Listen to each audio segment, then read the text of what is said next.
बिस्मिल्लाहिर्रहमानिर्रहीम अस्सलामुअलैकुम वरहमतुल्लाहि वबरकातुहू।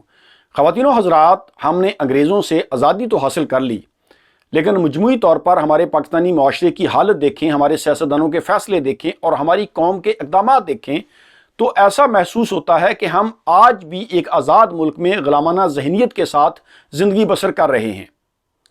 कुछ दिन पहले माइक्रोसॉफ्ट के बानी, दुनिया का अमीर तरीन शख्स बिल गेट्स पाकिस्तान में आया। प्राइम मिनिस्टर इमरान खान साहब ने बिल गेट्स को पाकिस्तान आने की दावत दी। ये स्टेट ऑफ पाकिस्तान का फैसला था। अब इस पर अपोजिशन के कुछ लीडर और हमारे नाम नहाद सहाफ़ी वो बड़ा गलत किस्म का प्रोपोगंडा कर रहे हैं।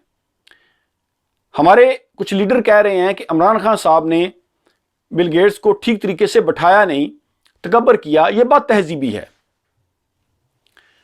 होना तो यह चाहिए था कि ऐसे सवालात करते कि बिल गेट्स के पाकिस्तान आने का मकसद क्या है।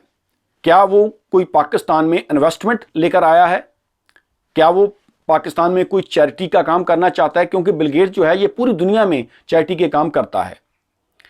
क्या वो पाकिस्तान को कोई वैक्सीन देना चाहता है? बिल गेट्स ने पोलियो पर बहुत ज़्यादा काम किया है और कोविड-19 वैक्सीन पर उसने अपनी खिदमात दी हैं। लेकिन ऐसे सवालात पूछने के लिए आपके पास नॉलेज होना चाहिए, कोई विजन होना चाहिए, जो कि हमारे इन नाम नहाद लीडरों के पास नहीं है। वो इस तरह का गंद उछाल रहे हैं कि इमरान खान साहब ने बद तहजीबी की, बिल गेट्स को ठीक तरीके से बिठाया नहीं। हालांकि अगर आप वो तस्वीर देखें तो प्राइम मिनिस्टर इमरान खान साहब प्राइम मिनिस्टर की सीट पर बैठे हैं, जहां पर वो रोज़ बैठते हैं, और सामने गेस्ट सीट पर बिल गेट्स बैठा है।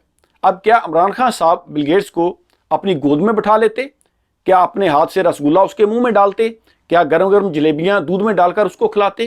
क्या उसको लोरी देते? यानी ये कैसी बातें कर रहे हैं, कैसी गुलामाना ये बातें कर रहे हैं। ये चीज़ें मैटर नहीं करती कि आपने उसको कहाँ बिठाया है।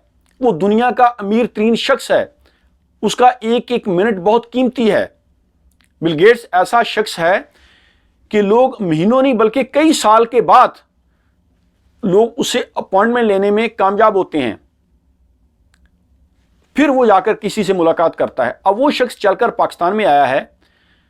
होना तो ये चाहिए था कि ये ब्रेकिंग न्यूज़ बनती, लोगों को बताया जाता कि उसके आने का मकसद क्या है, पाकिस्तान को, पाकिस्तान की आवाम को क्या फ़ायदा हासिल होगा।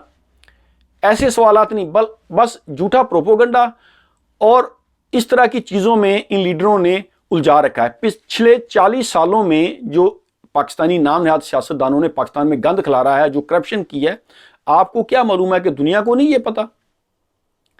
जो शख्स, जो लीडर अपने मुल्क के साथ वफादार नहीं है, अपने मुल्क को नुकसान पहुंचाता है, दुनिया में उसकी 2 टके की कोई वैल्यू नहीं होती। हमारे ये जो नाम नहाद लीडरान हैं, जिन्होंने करप्शन करके पैसा दूसरे मुल्कों में ये लेकर गए हैं, पूरी दुनिया को ये मालूम है।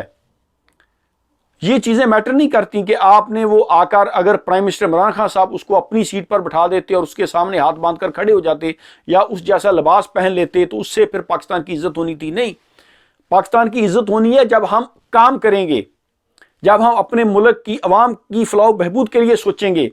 हम स्कूल, यूनिवर्सिटीज़, कॉलेजेस बनाएंगे, हम तालीम पर, टेक्नोलॉजी पर काम करेंगे, हम अपने मुल्क से करप्शन, बदनवानी, मिलावट ख़त्म करेंगे, फिर दुनिया हमारी कदर करेगी। ये कैसी बातों में उलझा रहे हैं ये लीडर। अगर हम अंग्रेज़ों की तरह लिबास पहन लें, अंग्रेज़ों की तरह खाना खाना शुरू कर दें नाइफ फॉर्क के साथ, हम अंग्रेज़ों की तरह सोचना शुरू कर दें, तो क्या हमारी इज्जत बन जाएगी कि जो अंग्रेज़ हमारे मुल्क में आए उनको हम अपनी सीटों पर बिठाएं और आगे हाथ बांध के खड़े हो जाएं? इस तरह लोग आपकी इज्जत नहीं करेंगे, क्योंकि ऐसे लोग जो हैं, ये मगरबी मुमालिक, अमेरिका वगैरह, ये आपका काम देखते हैं। ये पाकिस्तानी लोगों की मेंटालिटी है कि अपना बुग़्ज़, हसद, अपना कीना अपने अंदर रखते हैं और फिर जब कभी कोई फैमिली गैदरिंग होती है, कोई शादी ब्याह या कोई फौतगी हो गई, वहां पर जाकर अपनी तालीम और अपनी तरबियत दोनों दिखाते हैं, तानो तशनी करते हैं और अपनी जो बुग़्ज़ है, हसद है, वो रिश्तेदारों के साथ लड़ाई झगड़ा करके निकालते हैं कि जी आपने हमें वहाँ नहीं बिठाया, आपने हमें खाना पेश नहीं किया, आपने हमें पूछा ही नहीं। शादी ब्याह में जिस तरह बाज़ लोगों का ये वतीरा होता है कि वो हर शादी ब्याह में जाकर कोई ना कोई फितना खड़ा कर देते हैं, तो ये चीज़ें मैटर नहीं करती। بل گیٹس جو ہے وہ دنیا کا امیر ترین شخص ہے، آپ اس کو کہیں بھی بٹھا دیتے، اس نے برا نہیں منانا تھا۔ اصل چیز ہے کہ آپ نے کیا حاصل کیا ہے، اس کے آنے کا مقصد کیا تھا، یہ چیزیں میٹر کرتی ہیں۔ ہمارے یہ جو سیاستدان ہیں ان کے پاس نہ کوئی ویژن ہے نہ کوئی سوچ ہے، خود یہ کرپشن کرتے جا رہے ہیں، اور پاکستان کی غریب عوام کی حالت آپ دیکھیں۔ ایسی غلامانہ ذہنیت کے ساتھ پاکستان کبھی بھی ترقی نہیں کرے گا، اپنی سوچ کو بدلو۔ تھینک یو ویری مچ، اللہ حافظ۔